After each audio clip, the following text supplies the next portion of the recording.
Hello and welcome to another video from RailModeller. In this video we're going to show you how to use RailModeller Pro to create a track plan for your model railway. So what we're going to do today is create a track plan for part of the rail layout called Chippenham Junction. Now this particular section of the layout has already been created, the track has already been put down. So what we're going to do here is basically use the paper track plan that you're currently looking at. We're going to, if you look in the upper right hand corner there's a circle with a number 28 in it. And we're going to start from that section and work our way down just to the right of the signal on the bottom right hand corner, which says 45. So what we did was we started with the paper track plan, and then we also used a series of photographs, which I'll walk you through right now. Each of the photographs were used to basically help visualize what the actual track was that we installed. So this is actually the very top of the layout in this particular section for Chippenham Junction. You can see you've got on the left hand side and the right hand side two rails coming in from the Bath Gardens section of our layout, which is the section that's loosely modeled on Sydney Gardens. So we're basically starting at this tunnel mouth and working our way down to the exit of the curve on the other side of the layout. So in this video, it's a picture here. We were looking at the shed, which is just to the left of the tunnel mouth, and you can see there we have the two lines. There's a water tower on the left hand side and a siding that goes into a goods shed with that steam locomotive there. You can see the island platform with the building on it and a series of sidings to the right. Up in the top upper left hand corner you can also see the other TMD. So here we're looking at an aerial photograph of the engine shed along with some of the sidings, and once again this is just the engine shed you were just looking at. Coming into view now on the left hand side is one of the two main lines that go through the station. Here is a side view, and you can see the various points as well as the curves on the track, and the engine shed is now off to the right.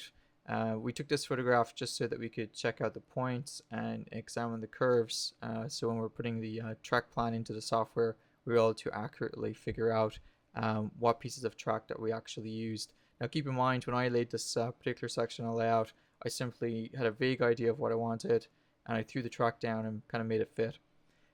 So this photograph is the bottom section of the layout. So you can see there's a Coronation class steam locomotive on the left hand side. That's basically where the curve is going to exit and the track plan is going to exit on that piece of baseboard. So we're basically doing from the tunnel mouth down to where that Coronation is. And you can see there behind the signal box there's a series of sidings, and those are actually going to be a TMD in the future. So we're going to go and put those into the track plan as well. And finally, this is a reverse angle of the full section. So basically, if you see the Elmer's glue, it's kind of there on the upper right hand side. Basically, just a little bit where that gap in the baseboard is, over to the wall, from the tunnel mouth all the way down to the bottom. So in the next part of the video, we're going to go and show you a quick introduction to the RailModeller software, which is available for macOS X. And then what we'll do is we'll do kind of a speed up of the actual track plan. So here we're looking at the software itself. It's relatively easy. It uses a grid and it allows you to basically set the document size. This is the latest version. We purchased it last week and it costs about $35. You'll see there on the left hand side there's a series of tracks. Currently it's under HO tracks, under Pico Streamline. Unfortunately the only 00 scale track that they have in there is Hornby. All of the 00 HO stuff is actually under the HO format. Now there is a slight bug in the software. It doesn't actually allow you to connect HO track to 00 track. So in a couple of places you'll see in the video where I try to connect Atlas to Hornby or Hornby to Pico, it wouldn't actually let me do it. You can see here what I'm actually doing is I'm changing the size of the canvas to 8 feet by 2 feet, so it's about 2 feet wide by 8 feet long. Next here I'm going along and I'm changing the track to Atlas Code 100, and I'm about to start in the top section of the layout, drawing the actual part of the track that's coming in from underneath the tunnel mouth. So the tunnel mouth actually uses two sections of track. It uses a 22-inch radius curve, and it uses an 18-inch radius curve. I kind of mixed and matched the Atlas track with the Hornby and Pico track in this part of the layout. It was just whatever I could get my hands on at the time, and I did this quite some time ago.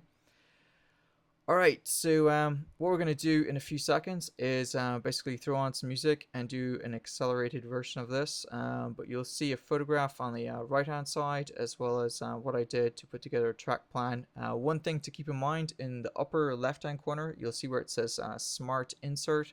There's actually a cool feature where you don't have to actually figure out the size of your flex track.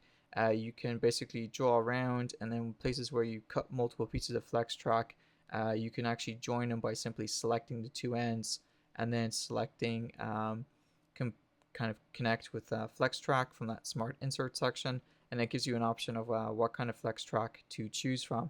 Just keep in mind, because of that bug I mentioned earlier, you can't actually connect HO and OO scale, so I can't connect Hornby with Pico.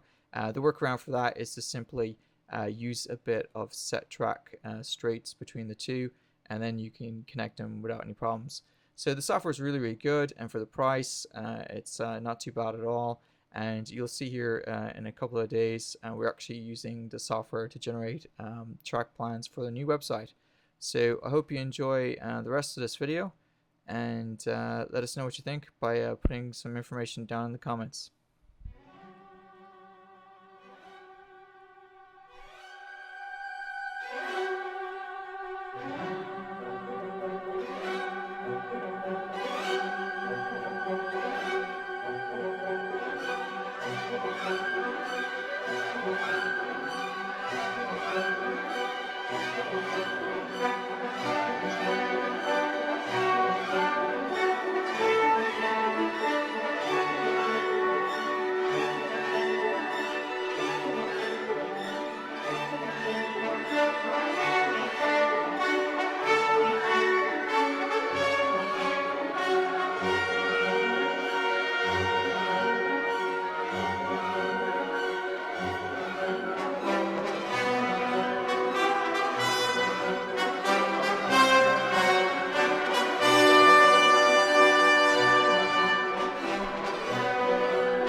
Okay, so thank you very much for watching. I hope you enjoyed the video. It was a quick kind of run through on the RailModeller Pro software and how I used it to create the Chippenham Junction track plan. If you have any questions or you'd like to see a more in-depth tutorial on RailModeller Pro, please just stick it in the comments below. If you're not already a subscriber, please go ahead and subscribe to the channel so you don't miss any of the videos. And if you have any other suggestions or anything you'd like to see, just please feel free to use the comments. And if you liked the video, go ahead and like it.